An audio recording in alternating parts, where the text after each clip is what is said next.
ഇബ്ലീസ് നരകത്തിലേക്ക് തന്നെയല്ലേ പോണത്? അതെ. എന്നിട്ടും ഇബ്ലീസ് ഈ മനുഷ്യന്മാരെ കൈവിട്ടില്ലേ? കൈവിട്ടു. എന്നതുപോലെ അന്ന് സുഹൃത്തുക്കളും കൈവിടും. അല്ലാഹു യൗമഇദിൻ ബഅ്ളുഹും ലിബഅ്ളിൻ അദു. അന്ന് സുഹൃത്തുക്കൾ തമ്മിൽ തല്ലായിരിക്കും, അടിപിടിയായിരിക്കും, പ്രശ്നമായിരിക്കും. അതിനെ മഹാന്മാര് വ്യാഖ്യാനിക്കുന്നത് അടുത്ത സുഹൃത്തുക്കൾ കഠിന ശത്രുക്കളാവുന്ന ദിനം. അല്ലാഹു യൗമഇദിൻ, അന്നേത്തെ ദിവസം ശത്രുക്കളാകുന്ന വിഭാഗം ഇന്നത്തെ ബെസ്റ്റ് ഫ്രണ്ട്സുകളാണ്. അവര് മാത്രം ഇൻസ്റ്റഗ്രാമിൽ പ്രൈവറ്റ് ഗ്രൂപ്പ് ഉണ്ടാവും, പബ്ലിക് ആവില്ല. അത് എല്ലാവർക്കും റിക്വസ്റ്റ് കൊടുക്കില്ല. അതിലാണ് എല്ലാ നെറുകേടും നടക്കുക.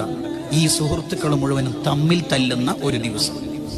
ഇല്ലൽ മുത്തഖീൻ, അന്ന് സ്വാലിഹീങ്ങൾ വേറൊരു പക്ഷത്തായിരിക്കും. നിങ്ങൾ എത്ര രാത്രിയാ സാന്ത്വനം ഫണ്ട് വിജയിപ്പിക്കാൻ, പദ്ധതികൾ വിജയിപ്പിക്കാൻ, സമ്മേളനങ്ങൾ വിജയിപ്പിക്കാൻ ഇരുന്നത് വരെ. അങ്ങനെ മുത്തഖീങ്ങൾ അവരെ സ്വർഗത്തിലേക്ക്, അർശിന്റെ തണലിലേക്ക് മാടി വിളിക്കപ്പെടുമ്പോൾ ഇവര് തമ്മിൽ തല്ലാണ്. ഞാൻ തെറ്റേപ്പിച്ചെന്ന് എല്ലാം കൂടി ഞാൻ എനിക്ക് ജസ്റ്റ് ലിങ്ക് അയച്ചു. നീ ലിങ്ക് അയച്ചെന്നുണ്ടല്ലോ ഞാൻ ആ വീഡിയോ കണ്ടത്. ഞാൻ അയച്ചെന്ന് വെച്ചാൽ കാണൽ നിർബന്ധമൊന്നുമില്ലല്ലോ. കാണൽ നിർബന്ധമല്ല. ആ പെണ്ണിനെ നീയല്ലേ സെറ്റാക്കി തന്നത് കേട്ടാ. അടി എന്ന് പറഞ്ഞ അടിയായിരിക്കും. അവർ ശത്രുക്കളായിരിക്കും. വീഡിയോ കോളിന് നിർബന്ധിക്കുന്ന ലവ് അഫെയർ നാളെ എനിക്കെതിരെ ശത്രുവാവുന്ന ചിന്തിച്ചാൽ തീരാവുന്ന കേസേ ഉള്ളൂ. ഈ പ്രേമവും ഹറാമും ഈ ബന്ധങ്ങളെല്ലാം